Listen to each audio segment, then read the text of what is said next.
श्रीमद्भागवत महापुराण पंचम स्कंध। श्री सुखदेव जी से राजा परीक्षित कहते हैं, मुने, महाराज प्रियव्रत तो बड़े भगवत भक्त और आत्माराम थे, उनके गृहस्थ आश्रम में रुचि कैसे हुई? श्री सुखदेव जी कहते हैं, जिनका चित्त पवित्र कीर्ति श्री हरि के परम मधुर चरण कमल में लग गया, वे किसी विघ्न, बाधा या रुकावट के आ जाने पर भी भगवान वसुदेव के कथा श्रवण रूपी परम कल्याण मार्ग को नहीं छोड़ते। और राजकुमार प्रियव्रत तो बड़े भगवत भक्त थे। श्री नारद जी के चरणों की सेवा करने से उन्हें सहज में ही परमार्थ तत्व का बोध हो गया था।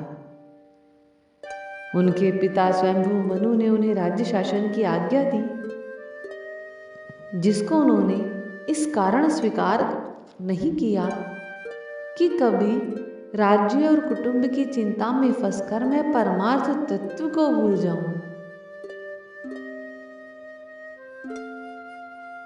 जब ब्रह्मा जी ने प्रियव्रत की ऐसी प्रवृत्ति देखी, तब वे प्रियव्रत के पास जा पहुंचे।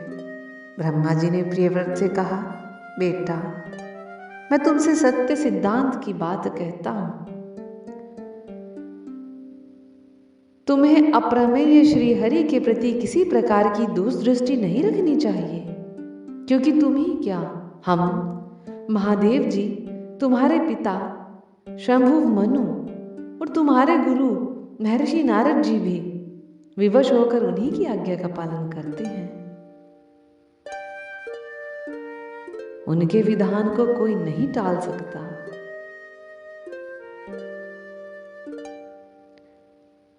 प्रियवर, उसी अव्यक्त ईश्वर के दिए हुए शरीर को सब जीव जन्म मरण शोक मोह भय और सुख दुख का भोग करने अथवा कर्म करने के लिए सदा धारण करते हैं।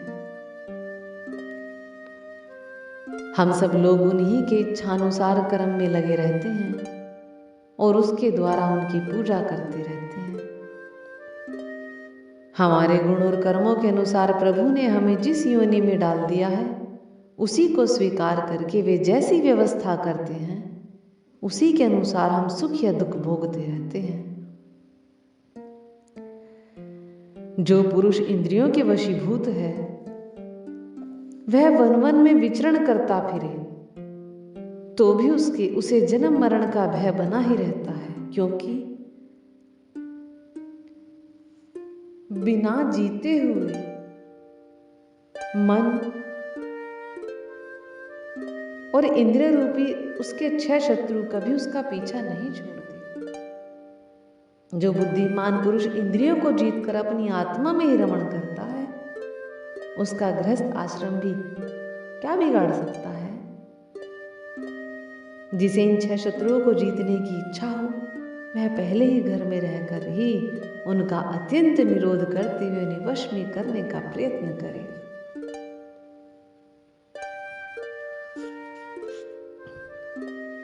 तुम यद्यपि श्री कमल नाम भगवान के चरण कमल की कली रूप किले के आश्रित रहकर इन 6 शत्रुओं को जीत चुके हो, तो भी पहले उन पुराण पुरुष के दिए हुए भोगों को भोगो, इसके बाद निसंग होकर अपने आत्म स्वरूप में स्थित हो जाना। जब त्रिलोकी के गुरु ब्रह्मा जी ने इस प्रकार कहा, तब परम भागवत प्रियव्रत ने छोटे होने के कारण नम्रता से सिर झुका लिया और जो आज्ञा कहकर बड़े आदर पूर्वक उनका आदेश शिरोधार्य किया। मनु जी ने इस प्रकार ब्रह्मा जी की कृपा से अपना मनोरथ पूर्ण हो जाने पर देवऋषि नारद की आज्ञा से प्रियव्रत को संपूर्ण भूमंडल की रक्षा का भार सौंप दिया। अब पृथ्वीपति महाराज प्रियव्रत भगवान की इच्छा से राज्य शासन कार्य में नियुक्त हुए। भगवान के चरण कमल में ध्यान लगे रहने से उनका हृदय शुद्ध हो गया था।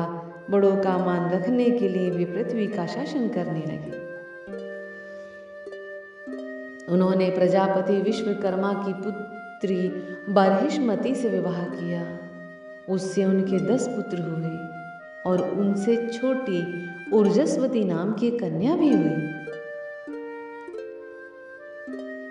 पुत्रों के नाम आग्नेद्र, इदमजीव, यज्ञबाहु, महावीर, हिरण्यरेता, धृतपृष्ठ, सवन, मेधातिथि, विधिहोत्र और कवि थे।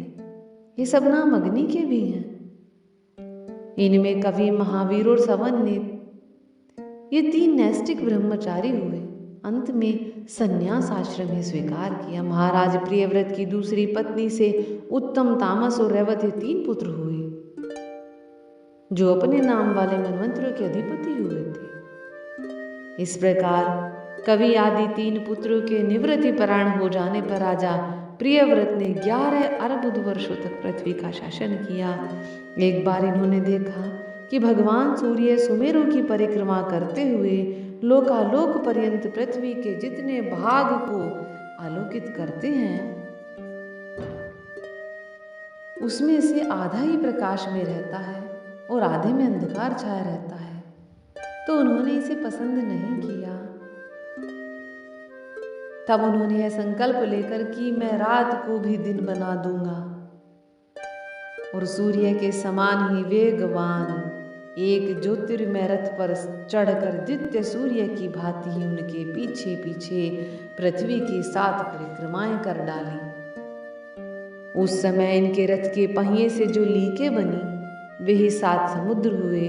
उनसे पृथ्वी में 7 द्वीप हैं। उनके नाम हैं जम्बूद्वीप, पलक्ष, शाल्मली, कुश, क्रौंच, शाक और पुष्कर द्वीप।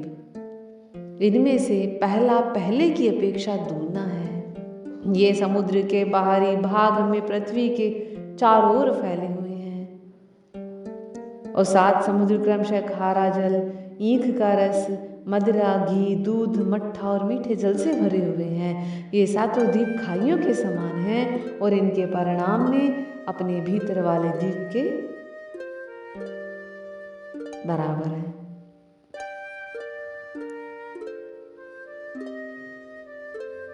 महाराज प्रियव्रत ने अपने अनुगत पुत्र आग्नेय, इदमजीव, यज्ञबाहु, हिरण्यरेता, धृतपृष्ठ, मेधातिथि और विधिहोत्र में से क्रमशः एक एक को उक्त जम्बू आदि द्वीपों में से एक एक का राजा बनाया। उन्होंने अपनी पुत्री ऊर्जस्वती का विवाह शुक्राचार्य जी से किया।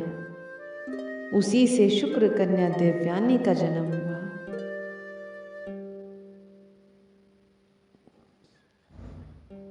महाराज प्रियव्रत एक बार अपने को देवर्षि नारद के चरण की शरण में जाकर भी पुनः देववश प्राप्त हुए प्रपंच में फंस जाने से अशांत सा देखकर मन ही मन विरक्त होकर इस प्रकार कहने लगे कि बड़ा बुरा हुआ, मेरी विषय लोलुप इंद्रियों ने मुझे इस अविद्या जनित विषम विषय रूप अंधकूप में गिरा दिया।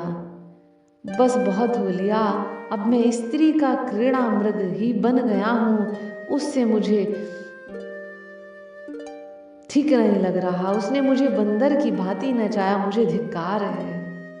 इस प्रकार उन्होंने अपने को बहुत कुछ बुरा भला कहा, परमाराध्य श्री हरि की कृपा से उनकी विवेक वृत्ति जागृत हो गई थी।